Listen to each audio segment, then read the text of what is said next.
Sans plus tarder, nous sommes encore dans le livre de Marc. Et nous allons lire, on est dans le livre de Marc 13, 14 à 23. Alors, nous allons commencer. Lorsque vous verrez l'abomination de la désolation établie là où elle ne doit pas être. Alors, j'ai souligné cette phrase-là parce que c'est une des parties importantes du message ce matin et dans ce livre de Marc. La Bible dit que celui qui lit fasse attention. Alors que ceux qui seront en Judée fuient dans les montagnes. Que celui qui sera sur le toit ne descende pas et n'entre pas pour prendre quelque chose dans sa maison. Et que celui qui sera dans les champs ne retourne pas en arrière pour prendre son manteau. Malheur aux femmes qui seront enceintes et celles qui allaiteront en ce jour-là. Priez pour que ces choses n'arrivent pas en hiver. Au verset 19, ça dit « Car la détresse en ce jour sera telle qu'il n'y en a point eu de semblable depuis le commencement du monde que Dieu a créé jusqu'à présent et qu'il n'y en aura jamais. » 20. Et si le Seigneur n'avait pas abrégé ce jour, personne ne serait sauvé, mais il les a abrégés à cause des élus qu'il a choisis. Amen. 21. Si quelqu'un vous dit, alors le Christ est ici ou il est là, ne le croyez pas. Car il se révélera des faux Christ et des faux prophètes. Ils feront des prodiges et des miracles pour séduire les élus s'il était possible. Soyez sur vos gardes. Je vous ai tout annoncé d'avance. Que Dieu bénisse sa parole. Merci Seigneur pour ce temps précieux. Nous le disposons entre tes mains. Père, je vais parler de ta part. Je prie que l'audience ce matin, que tous nous soyons à l'écoute et que cette parole soit une sémence dans nos cœurs et que nous partions d'ici, pas comme nous sommes venus, mais partions d'ici bénis, transformés. Amen. Au nom de Jésus. Ça a été difficile en lisant ce passage de Marc 13, 14 à 23. Bien sûr, j'aurais bien voulu venir avec un message plein d'espoir, plein d'encouragement, mais à un moment, je me suis dit, mais c'est pas si encourageant.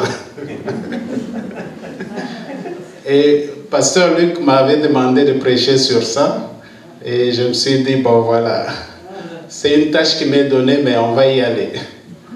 Et je prie que Dieu nous donne le courage de vous le transmettre aussi. Pas dans le sens de vous décourager, Amen, mais dans le sens de vous encourager.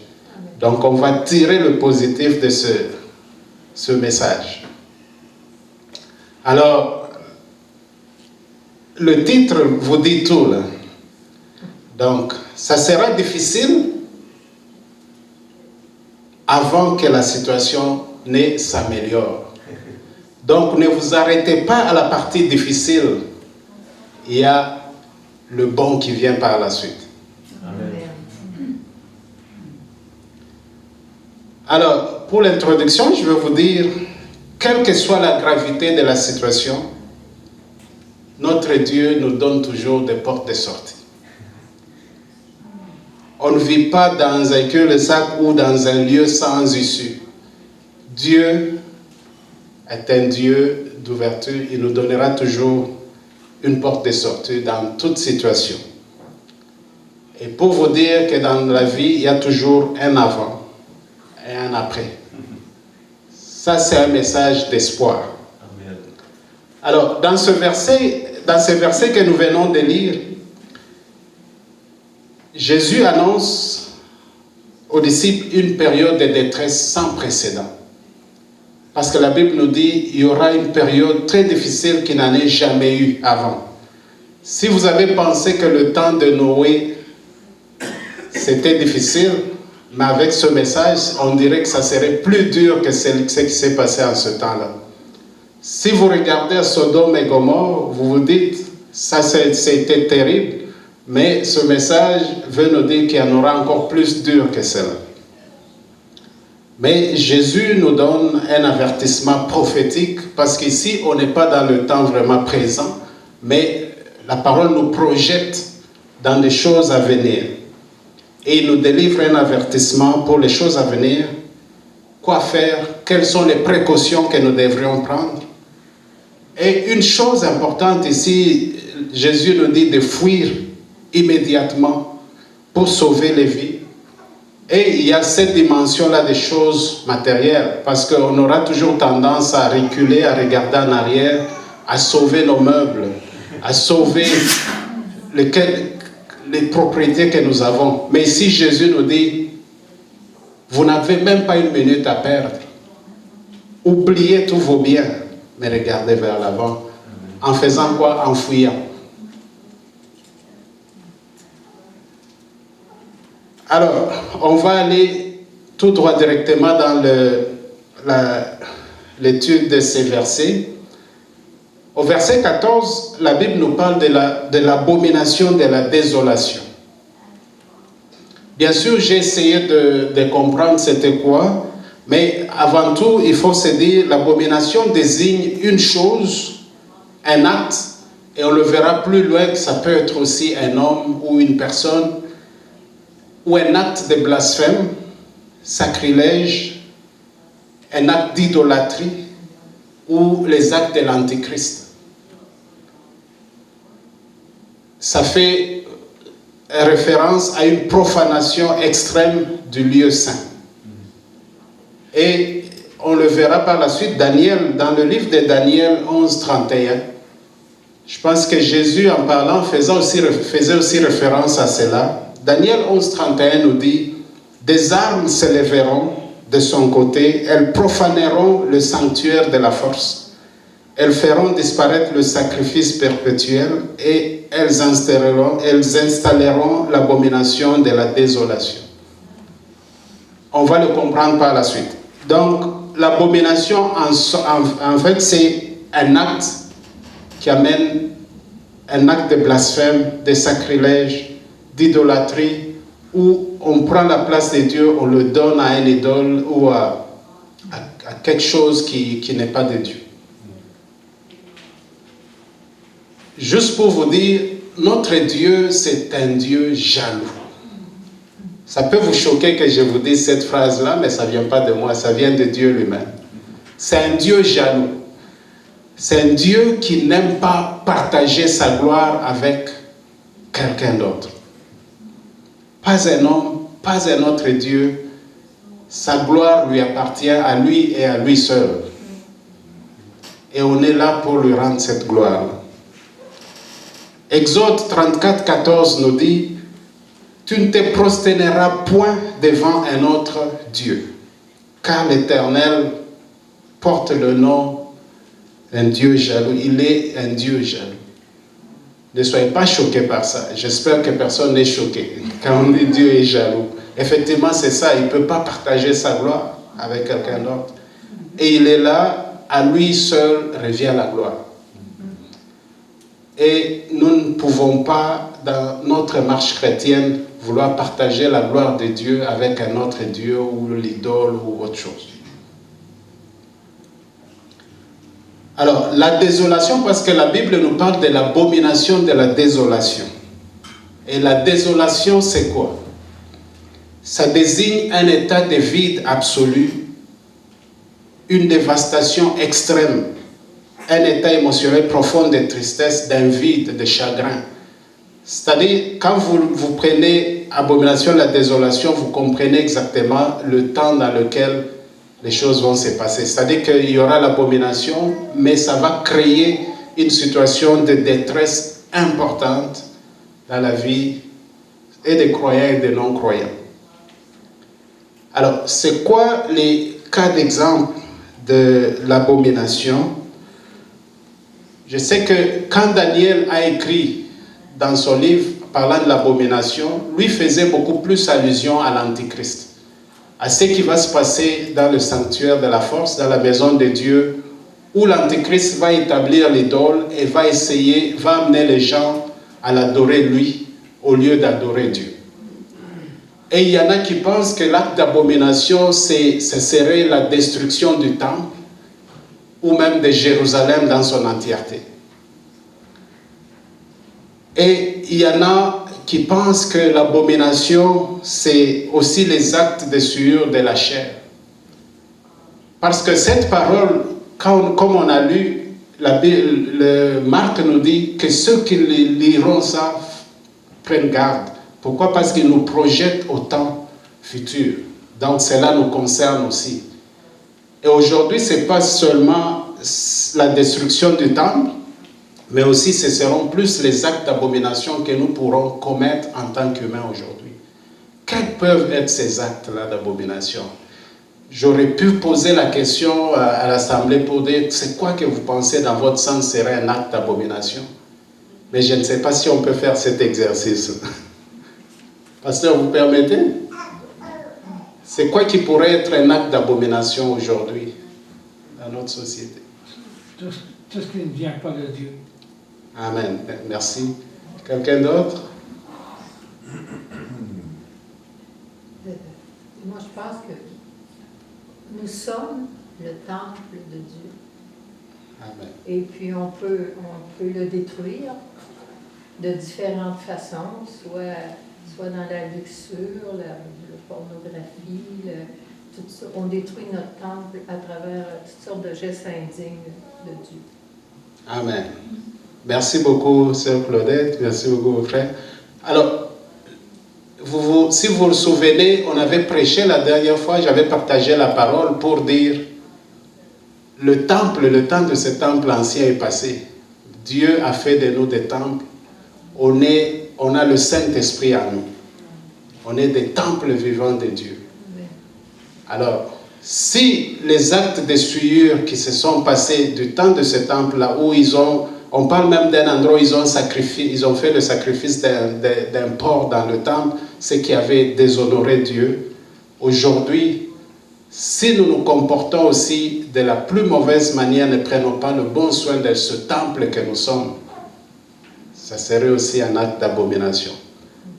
Je ne vais pas décourager quelqu'un, mais il faut aller tout droit, dire les choses telles qu'elles sont. Et notre sœur Claudette, d'aller au point. C'est ça. C'est-à-dire que si nous nous considérons nous-mêmes le temple de Dieu, nous devons en prendre soin et éviter de commettre des choses qui vont rendre la colère de Dieu. Alors, en gros aussi, en parlant de l'abomination, de ces actes, de toutes ces choses qui vont se passer, actuellement, la Bible nous ramène aussi au temps de la fin. Et je pense que Daniel, en parlant aussi, il nous ramenait aux choses qui vont arriver vers la fin et des signes importants qui vont nous dire, voilà, le temps de la fin arrive. Et nous devons faire attention parce qu'en ce moment-là, Jésus nous demande de nous mettre en garde et d'être vigilants. Parce que en ce moment-là, l'Antichrist va utiliser ce moment-là pour faire ses œuvres. Qu'est-ce que l'Antichrist veut faire? C'est nous détourner de la voie de Dieu et nous ramener vers son camp. Or, nous n'appartenons pas à l'Antichrist, nous appartenons à Dieu. Et nous allons le découvrir par la suite. Alors, ça, je l'ai dit, la dernière phrase là. Ce message, actuellement, c'est un message dans le futur, écrit dans ce temps-là passé, mais il est encore très important aujourd'hui parce que ça nous concerne. C'est très important pour nous parce que ça nous concerne non seulement, mais ça nous permet de nous projeter dans la vie après la vie terrestre ici. Alors, quelles sont les leçons que nous allons retenir de ce passage de Marc 13, 14 à 23? La première leçon, c'est Jésus nous annonce une période de crise. Parmi les signes qu'il nous donne, c'est qu'on comprend qu'on va avoir une période de crise. L'abomination s'élèvera au-dessus, se plaçant là où il n'a pas sa place. C'est important de lire cette partie parce que qu'est-ce qui va amener le problème? Le problème sera là quand l'abomination va essayer de prendre la place de Dieu. Quand l'argent va essayer de prendre la place de Dieu dans ta vie. Quand l'amour des choses de ce monde va prendre la place de Dieu. C'est là le problème. C'est là l'abomination qui arrive. C'est comme la parole de Dieu nous dit, mettez Dieu premièrement en toutes choses. Et le reste viendra par la suite. Alors, si dans notre vie quotidienne, dans tout ce que nous faisons, nous mettons les choses de ce monde devant Dieu, le problème commence là.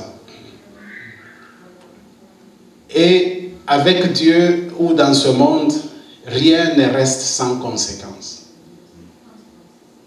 Et l'apôtre Paul, dans Galates 6:7, nous dit, ne vous y trompez pas. On ne se moque pas de Dieu. Ce qu'un homme aura sémé, il fera quoi? Il le moissonnera. Juste pour vous dire qu'il y a cette loi-là de cause à effet. Il y a le principe de la sémence et de la récolte. C'est pour ça qu'ils disent l'abomination de la désolation. C'est-à-dire, il y a l'acte d'abomination et qu'est-ce qui en suit? La désolation. C'est-à-dire, il n'y a rien qui reste impuni, il n'y a rien qui se fait sans conséquence dans la vie. Une leçon pour nous tous croyants, pour dire, dans tout ce qu'on fait dans la vie, on doit toujours s'attendre qu'il y aura quelque chose. Si tu as sémé, tu vas récolter. Une détresse sans égale, comme la Bible nous le dit, cette période sera la plus pire que personne n'ait connue. Mais si on n'aurait pas commis d'acte d'abomination, on pourrait éviter cela. Et ici, la parole de Dieu nous dit, en cette période de crise, mais il y a des choses que nous pouvons faire pour y échapper. La crise n'est pas là pour nous détruire, la crise n'est pas là pour nous tuer. Elle pourrait peut-être même nous affermir et devrait même peut-être plus nous rapprocher de qui? De Dieu. Autrement dit, ne laissez pas les choses matérielles prendre le dessus sur vos priorités spirituelles. Je pense que dans notre vie, la plus grande priorité, c'est Dieu, donc le spirituel. Le physique, oui, on est sur terre, on doit vivre le physique, mais une des grandes priorités, ça doit être le spirituel, le côté, l'amour de Dieu. Alors, ça m'a rappelé dans cette période de crise parce que Jésus nous dit, quand vous verrez toutes ces choses arriver, fuyez. Jésus ne nous a pas dit, mettez-vous là à vous battre, montrez vos muscles. Bien sûr, il y a des situations qu'on pourrait le faire. Mais il y a, dans cette situation, Jésus nous dit clairement, fuir immédiatement. C'est-à-dire que dans la vie, il y a des situations, il y a des combats qui ne sont pas là pour nous. Il y a ce qui se dit qu'il faut savoir choisir ses batailles et ses combats. Dans tout temps, quand il y a des situations, on n'est pas obligé de se battre. Il y a des combats qu'on n'est pas obligé d'affronter. Vous le voyez arriver, vous vous dites, bon, ça c'est pas mon combat. Vous tournez le dos et vous vous en allez. Des fois, il faut le faire comme ça. Moi, il y a un adage là, dans un proverbe africain qui dit meilleur remède pour la bataille, c'est s'enfuir. Donc, quand il y a un combat que tu sais que tu ne vas pas y arriver, il ne faut pas le faire, il faut fuir. Et en fuyant ce combat-là, tu l'as gagné aussi en fuyant. Parce que ça ne servira à rien d'aller se battre quand tu sais que tu es déjà perdant et tu seras tué. Donc, choisir bien ces batailles et ces combats. Deuxième leçon que j'ai retenue dans ça, Jésus nous a parlé de la période de crise.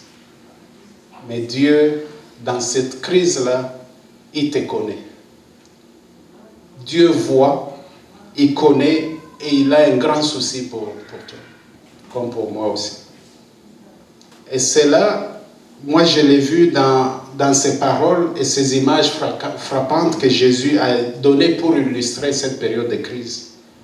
Parce que dans cela, il nous dit, il fait référence à la vulnérabilité des femmes enceintes et des femmes qui allaitent dans cette période de danger.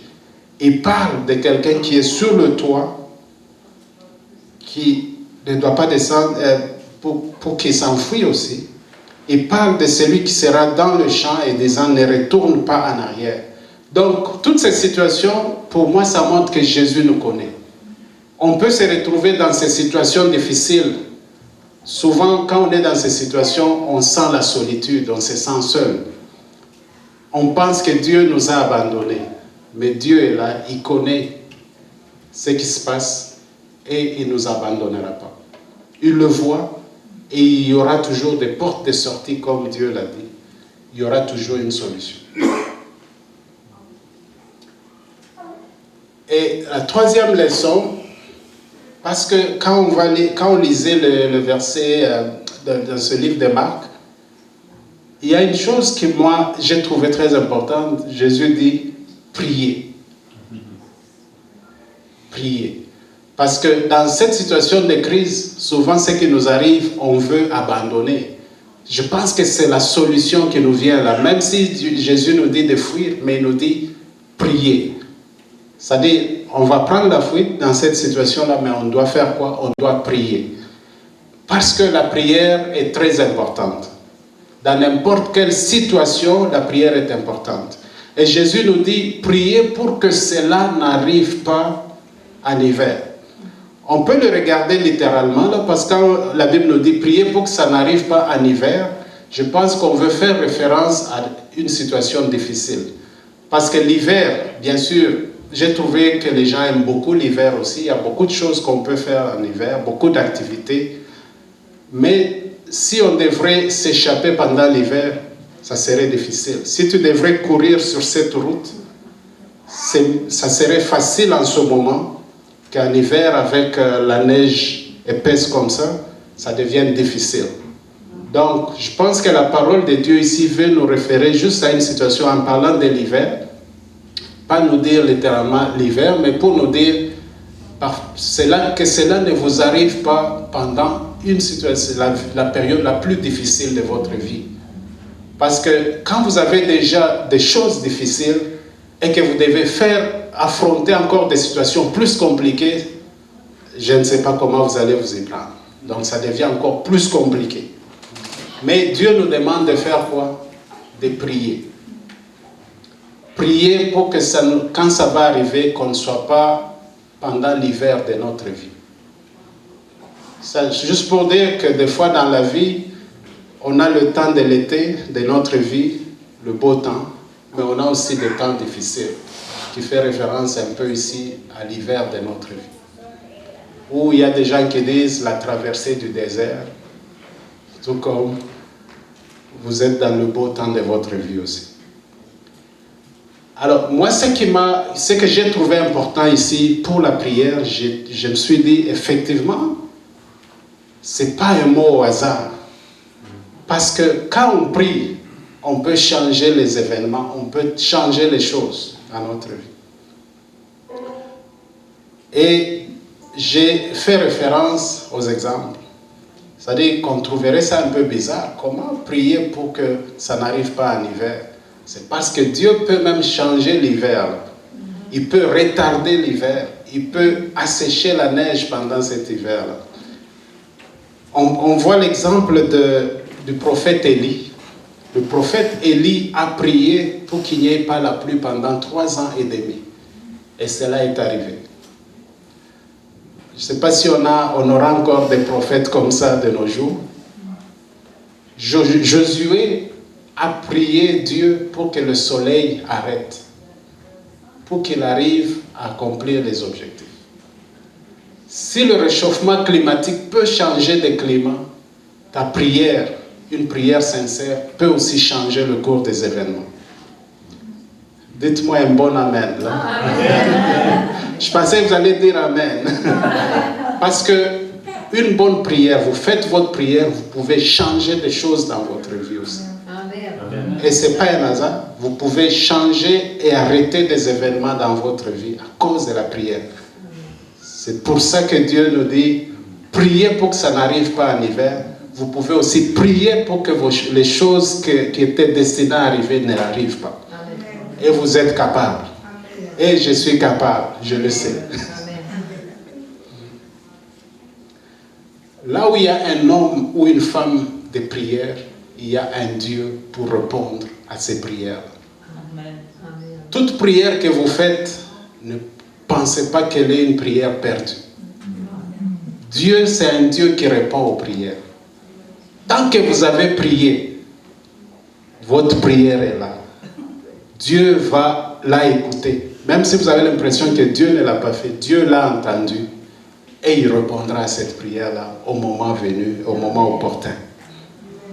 Parce que notre Dieu, c'est un Dieu grand. Rien n'est plus grand pour notre Dieu et rien ne lui est impossible. Amen. C'est un Dieu de toute possibilité. Matthieu 7,7 nous dit, demandez, l'on vous donnera.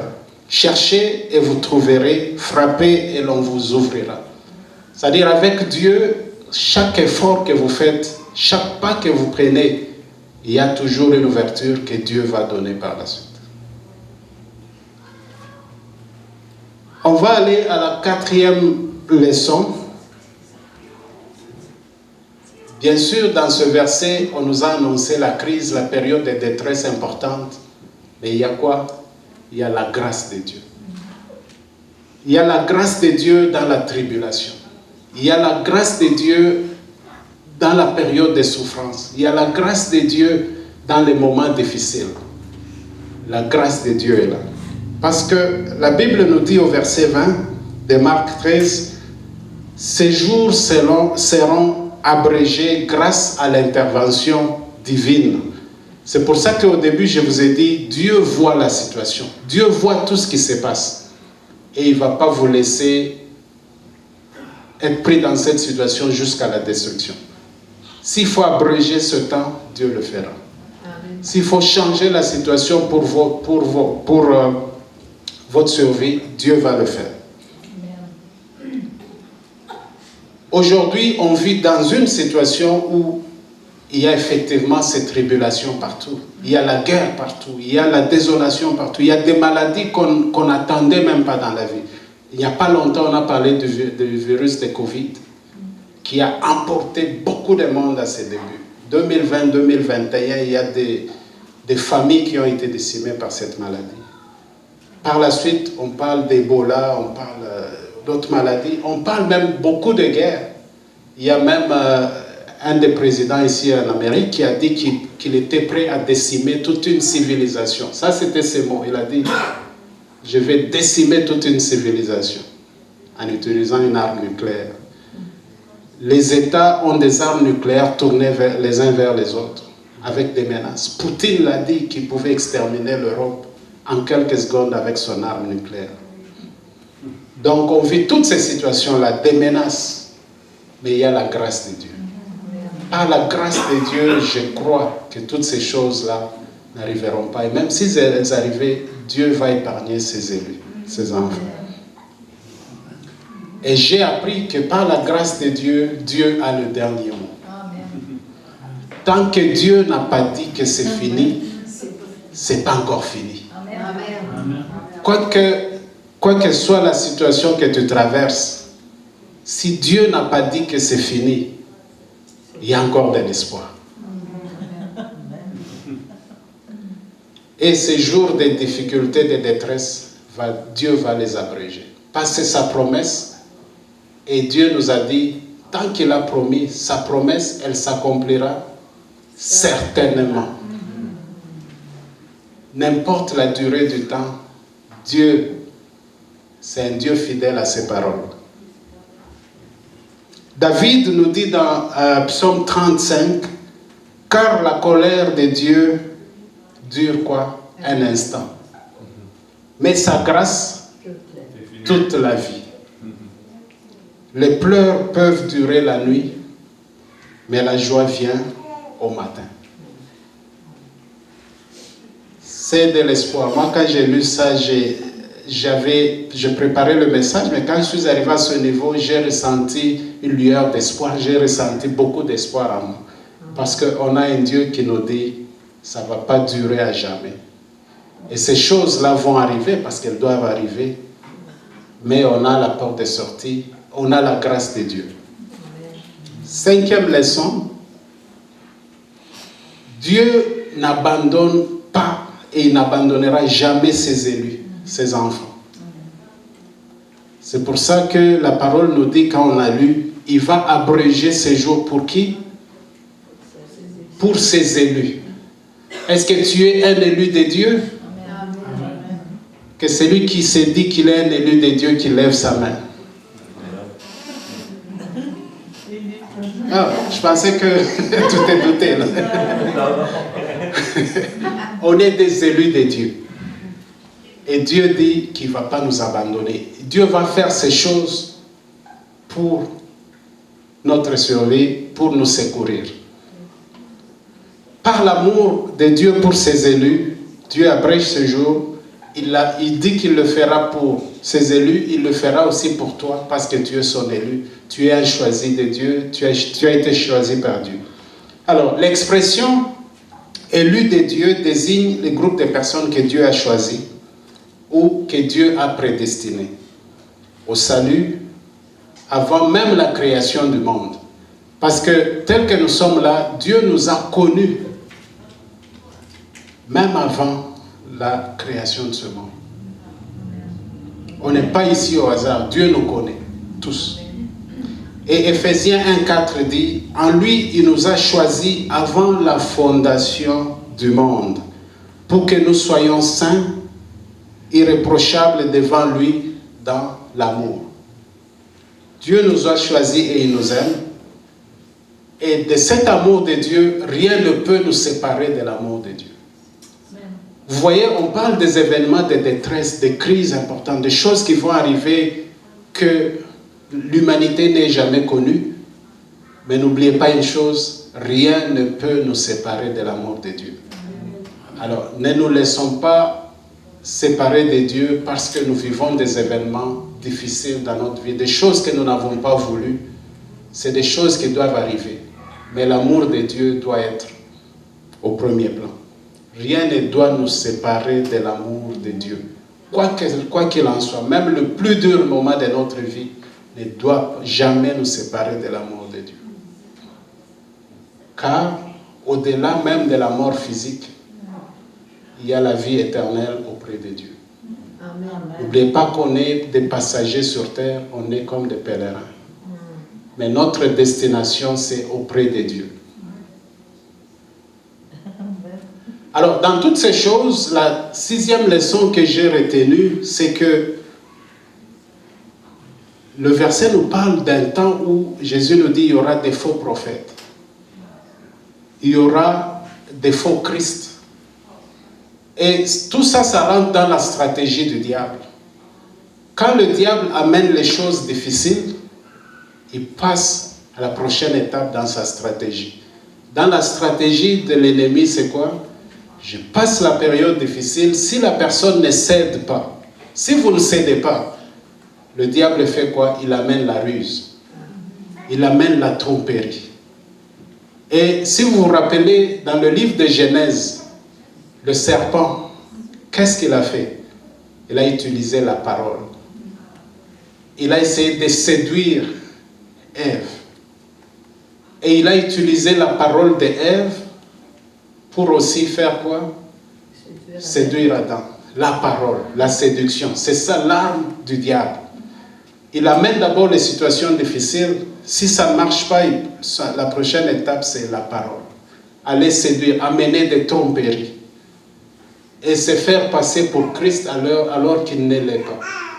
Parce que lui-même, le diable, Lucifer, même au ciel, il a voulu se faire passer pour Dieu en voulant prendre la place de Dieu.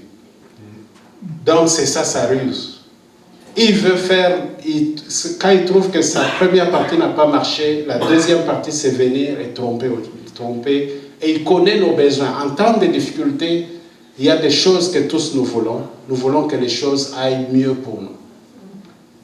Alors, quand tu es malade, tu veux quoi? La guérison. Quand tu as des difficultés pour manger, tu veux quoi? Que tes finances aillent mieux. Tu veux avoir des ressources. C'est en ce moment-là que le diable amène sa ruse. C'est ainsi que nous vivons à une époque aujourd'hui où il y a tellement de prophètes qu'il ne l'a jamais été. Il y a tellement de prophètes, mais il y en a beaucoup de faux aussi.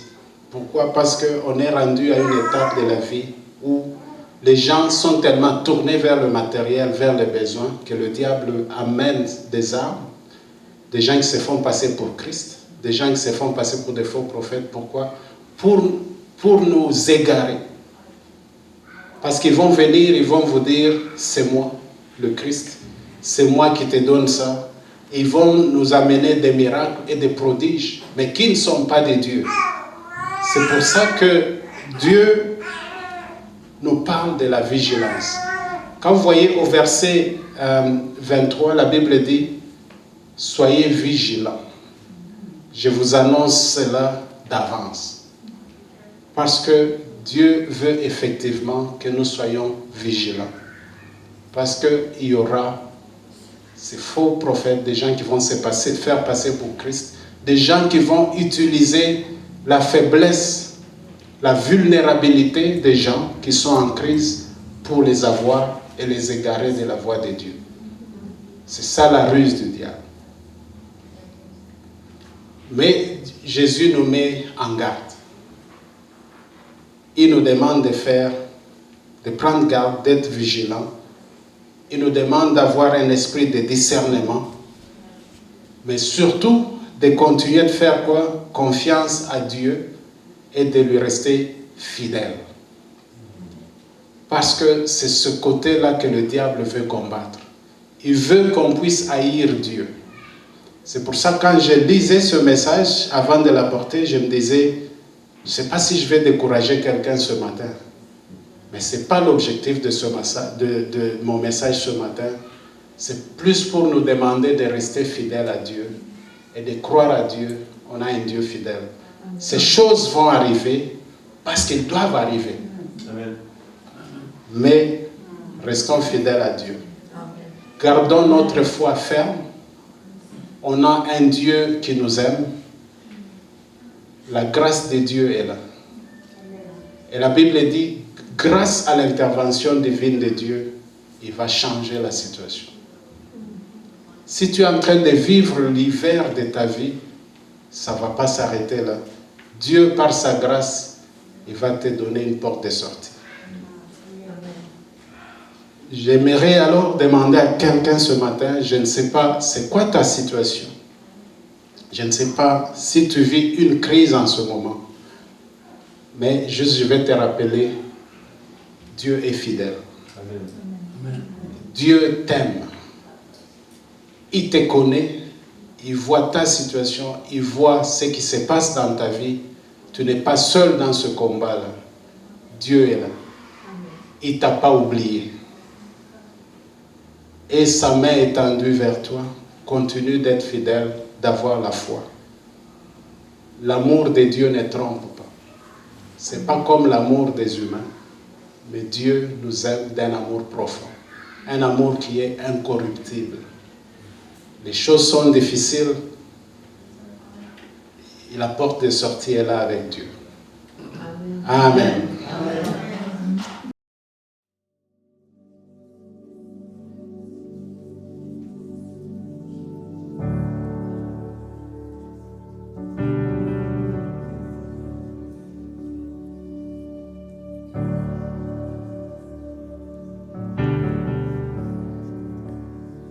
Seigneur, je t'aime et ta bonté ne faillit jamais. Et chaque jour, tu me tiens dans tes mains. Dès le moment où je m'éveille jusqu'à mon coucher, je chanterai combien mon Dieu est bon. Tu as toujours été fidèle. Tu as toujours été là pour moi. Avec le souffle qui m'est donné, je chanterai combien mon Dieu est bon. J'aime ta voix. Et quand je traverse le feu, tu es mon guide, tu restes au plus près de moi. J'ai compris qui tu étais, mon père et mon ami. J'ai découvert combien mon Dieu est bon. Tu as toujours été fidèle. Tu as toujours été là pour moi. Avec le souffle qui m'est donné, je chanterai combien mon Dieu est bon. Tu as toujours été fidèle. C'est vrai, Seigneur. Tu as toujours été là pour moi. Avec le souffle qui m'est donné, je chanterai combien mon Dieu est bon. Ta bonté ne faillit jamais, jamais ne faillira. Ta bonté ne faillit jamais, jamais ne faillira. Ma vie à tes pieds, je viens prosterner, je m'abandonne à toi. Ta bonté ne faillit jamais, jamais ne faillira. Ta bonté ne faillit jamais, jamais ne faillira. Ta bonté ne faillit jamais, jamais ne faillira. Ma vie à tes pieds, je viens prosterner, je m'abandonne à toi. Ta bonté ne faillit jamais, jamais ne faillira.